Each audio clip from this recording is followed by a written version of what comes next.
Greetings, I'm Dike Rostant. Welcome back to the TTT News. While we congratulate all scholarship winners and those leaving their immediate school systems, we go in depth on the issues surrounding the safe return of our nation's children and educators to the physical environment with Education Minister Dr. Nyan Gadsby-Dolly.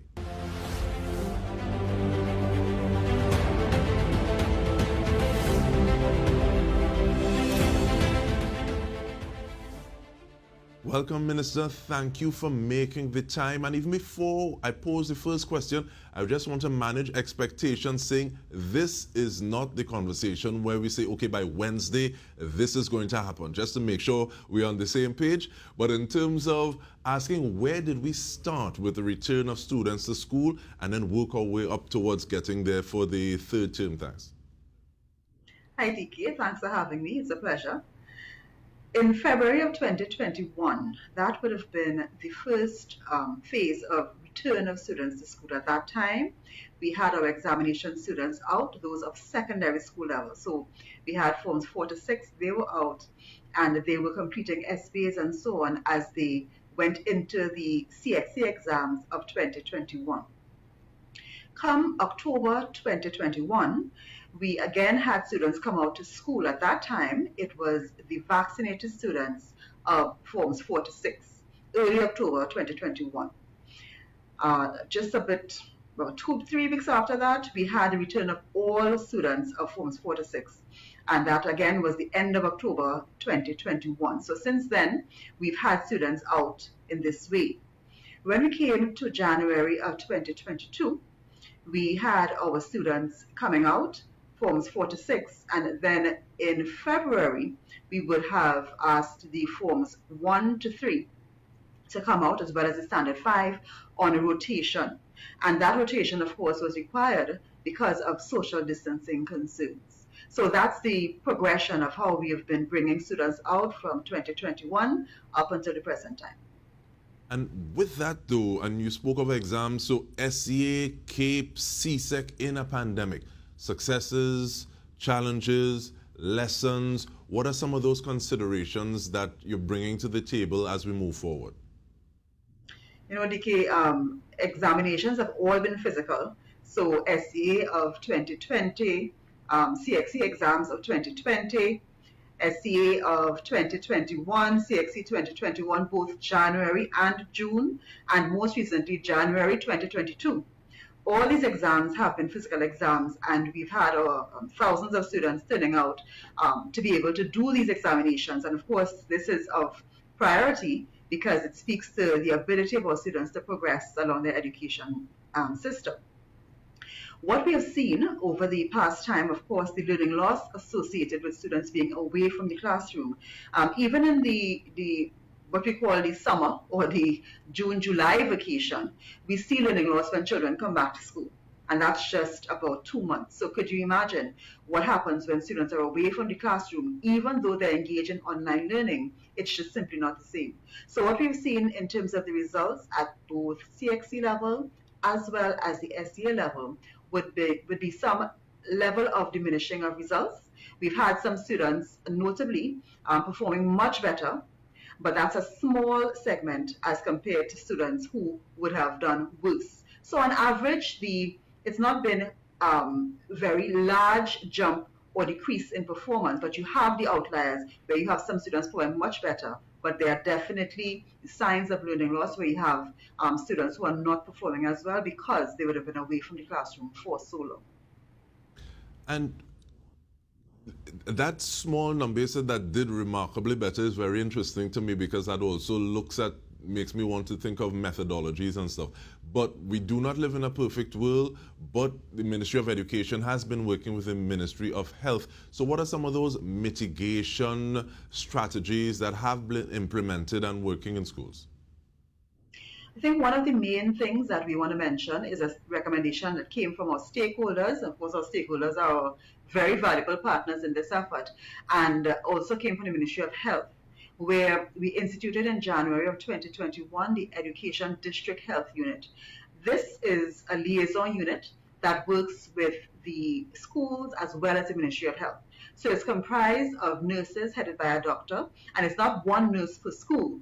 What they do is that there are a number of nurses per district, so there are about 3 that we will have per district, and these nurses have been interacting with the schools, and they have been being that liaison. So where if there's a school with a situation, a positive case, or somebody on quarantine, the nurses would have contributed to making the COVID-19 management procedures, which have been shared with all schools and also on social media so that parents are aware.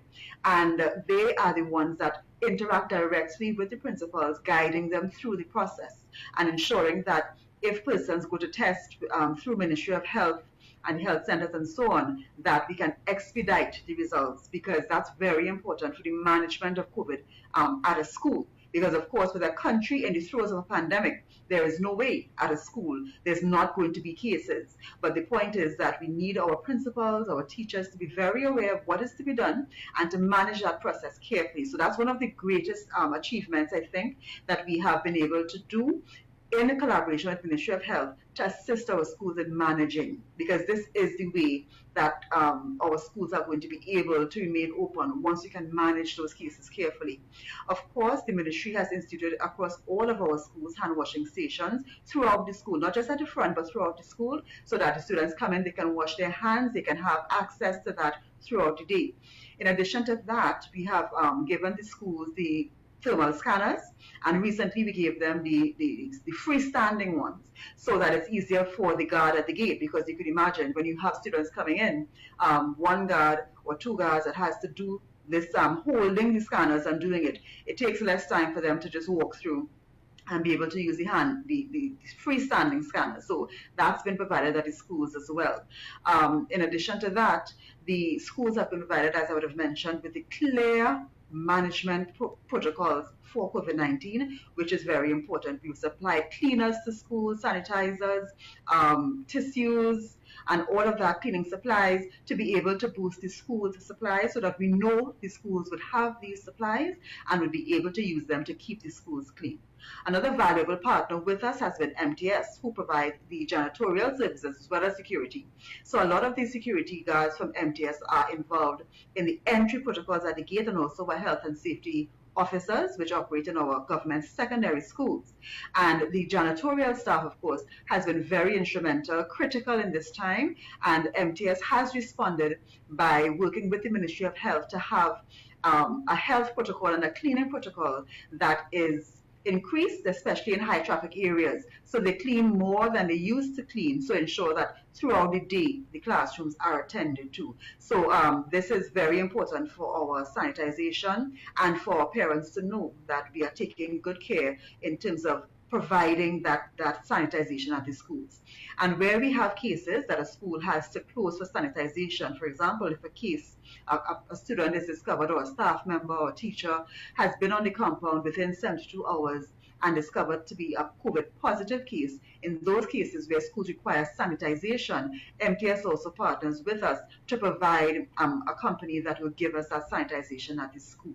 So it's a multi-pronged approach with respect to providing the entry protocols, providing the education, the clear COVID management plan, providing the liaison officers in the persons of the nurses and the doctor to give that support to the principals in managing the cases at school. So that kind of sums up our response at the schools. And we will continue the conversation when we return. I really like the fact that it seems as though there have been some potential silos broken down in terms of the efficiency of information to make sure that mitigation strategies are put in place.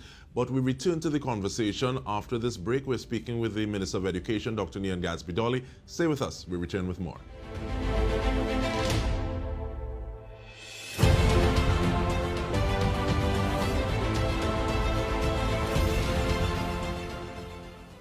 Welcome back. We are going in depth on issues surrounding a return or a safe return to school. We're doing so with Minister of Education, Dr. Nyan Gadsby-Dolly. And just before we took the break, Dr. Gadsby-Dolly, you were speaking about the management and guidance that has been happening. And that begs the question about the process for determining those guidelines for return to school to date and for term 3. That process is one where we would engage our stakeholders.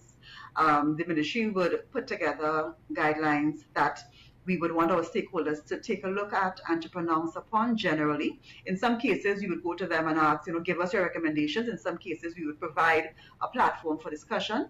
And so our valued stakeholders, and that of course consists of teachers, that's tutor, the teachers union, as well as principals associations, the denominational boards, and our principal association will deal with our private schools, our secondary schools, our government assisted schools, our government secondary schools, primary schools, special schools.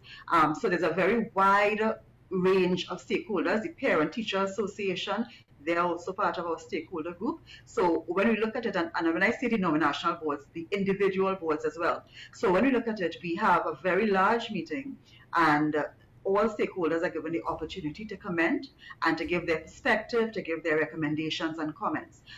This is critical for us, and when we receive those comments, we would work them now into the guideline documents to ensure that what we have would be something that would be compatible with the general view.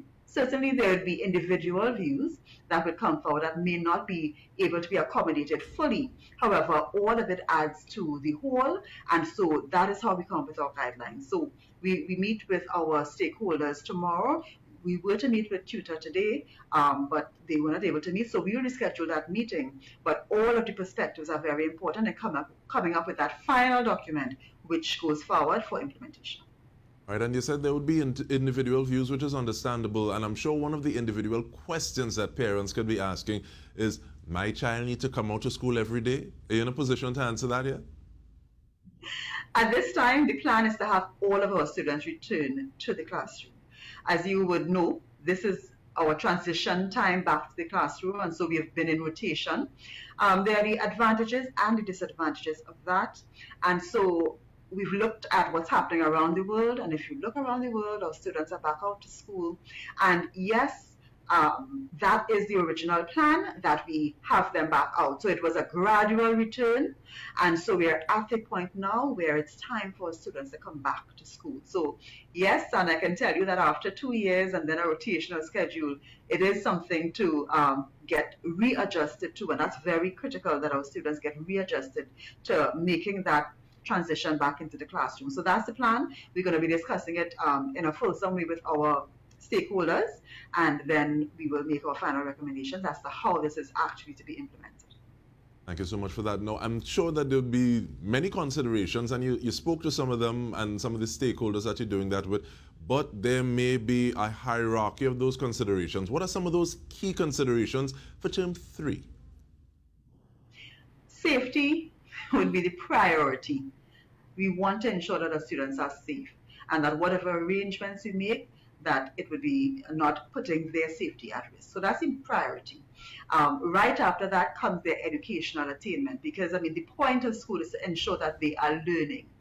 And so everything that we do really points to ensuring that our students are prepared to learn, and that they are being offered the best curriculum to be able to do so, that our teachers are well supported. So in looking at the educational achievement, then we have to look at making sure that the teachers have all that they need in terms of if there's additional training that's required for our teachers in any way. The mental support for both our teachers and our children, that is a critical concern. This has been a traumatic time, more so for some than others. And when they come back to the classroom, we need to deal with anxiety, we need to deal with the normal youthful exuberance that might show itself in different ways. We've been noticing some violence in our schools, and some of it can be attributed to this whole issue of dealing with the trauma of coming back to school. So we are also meeting with the Ministry of National Security and Youth Development, as well as Ministry of Gender and Child Affairs and the Community Police. We are meeting to discuss this whole issue of how we best support our students in this time, because there may be some students who require more support than the usual system can afford, and therefore we have to come up with a plan and quickly as to how we deal with that. And the mental trauma is a big thing. So those are the kinds of considerations: the safety, the ability of our students to be prepared to receive the learning, supporting our teachers, putting structures in place to help students who need a bit more support than the system can offer. These are the main things that will be occupying our attention, as well as the digital transformation, which is a big part of how we move forward and how that is achieved as we come back to the physical classroom, because that's one of the things that, it's not yay or nay, it's not physical or digital. It's blended now that they are putting that out physically, but we also need to incorporate the learnings and the successes of what we have been able to achieve in the time that they were away from the classroom. So that digital transformation, how we deal with something as simple as attendance register electronically, how we gather student records, how we are able to do examinations and to incorporate the LMS, the School Learning Management System, into the classroom, how we're able to procure an e-books platform, which is before us at this point in time. So all of these things are the considerations which will be occupying our full attention as we head back to the classroom. And I'm really glad that it seems as though it's an all-hands-on-deck approach, because this pandemic has really shown us that one issue can have so many effects and impacts on the way that it ripples outwards. But in the last 2 minutes we have, when are you looking forward to guidelines being ready, and what message do you have specifically to parents? Okay. Well, the guidelines are already drafted, and so when we discuss with our stakeholders, we will see what additions they have, what recommendations, what changes we have to make, and we'll send that out for their perusal.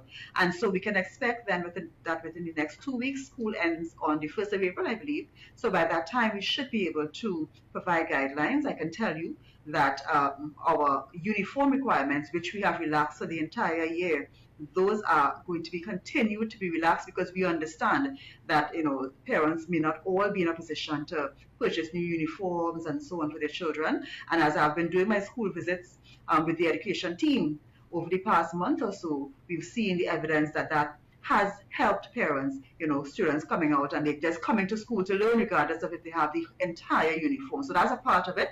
So by the end of the school term, we should be able to have those guidelines out, having had the input of our valued stakeholders. And my message to parents would be that the Ministry of Education is tasked with providing quality education for all of our children. And though things are not perfect at this point in time, it is a work in progress, and we are working as hard as we can to adjust and adapt to the situation that presents itself. So what I would like to say to our parents is that we are going to do our best to ensure that your child has a safe and quality education in the best way that we can during this pandemic. And all hands, as you say, are on deck to ensure that, so they can have confidence and rest assured that we will leave no stone unturned and we leave no task undone in the effort to provide that quality education for our children. Minister of Education, Dr. Nyan Gadsby-Dolly, thank you for making the time. We're not looking forward to the traffic, but we're really appreciative of the work that is being done to ensure the safety of everyone going back out where we need to be. And on behalf of the entire TTT News team, this has been In Depth with me, Dike Rostant. Thank you for joining us.